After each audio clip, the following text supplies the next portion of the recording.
দেশ আসছে তারা যে বসার ব্যবস্থাটা করতে ৩০ লাখ টাকা খরচ করে রাজকীয় চেয়ার বানিয়ে তা শুধু একজনকেই বসানোর জন্য রেখে দিয়েছেন ময়মনসিংহের এক কৃষক।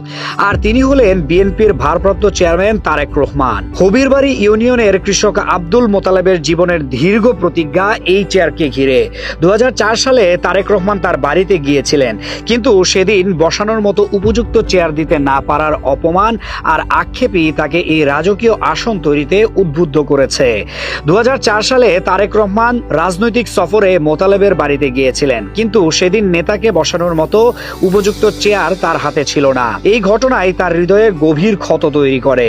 সেই অপূর্ণতার যন্ত্রণা তাকে অঙ্গীকারবদ্ধ করে তোলে একদিন তিনি এমন এক চেয়ার বানাবেন যা রাজকীয় গৌরবমণ্ডিত হবে এবং সেখানে বসবেন কেবল তারেক রহমান। এরপর প্রবাস জীবন থেকে ফিরে এসে কৃষক মোতালেব তৈরি করেন খেজুরের বাগান। সেখান থেকে অর্জিত অর্থই তিনি ঢেলে দেন এই আসবাব তৈরিতে। ২০১৪ সালে কাঁঠাল কাঠ দিয়ে অসাধারণ কারিগরিতে চেয়ার তৈরির কাজ শেষ হয়। এর সঙ্গে বানানো হয় আরো কিছু আসবাব, একটি ছোট চেয়ার, কাঠের পাখা, খাট এবং ডাইনিং টেবিল।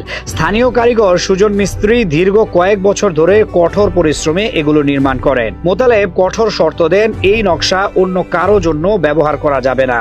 শুধু বড় চেয়ার দুটির পেছনেই খরচ হয় প্রায় ৩০ লাখ টাকা, আর সব মিলিয়ে ব্যয় ছাড়ায় ৫০ লাখেরও বেশি।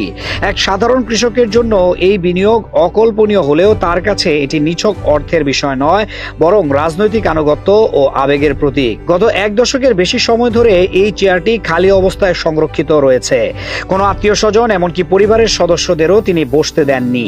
প্রতিটি কাঠের বাগ, প্রতিটি নকশা তিনি যত্ন করে পাহারা দিচ্ছেন এই বিশ্বাসে যে একদিন তারেক রহমান দেশে ফিরবেন, তার বাড়িতে আসবেন এবং এই চেয়ারে বসবেন। মোতালেব মনে করেন, যদি তারেক রহমান প্রধানমন্ত্রী হন তবে এই চেয়ারে বসেই তিনি দেশের গুরুত্বপূর্ণ সিদ্ধান্ত গ্রহণ করবেন। সেই বিশ্বাস থেকে তিনি কলম, কাগজ থেকে শুরু করে খাবারের প্লেট পর্যন্ত সবকিছু প্রস্তুত করে রেখেছেন। মোতালেবের জন্য এই চেয়ার শুধু আসবাব নয়, তার জীবনের কেন্দ্রবিন্দু। প্রবাসের কষ্টার্জিত অর্থ, বহু বছরের শ্রম আর অদম্য বিশ্বাসের ফসল এই রাজকীয় আসন।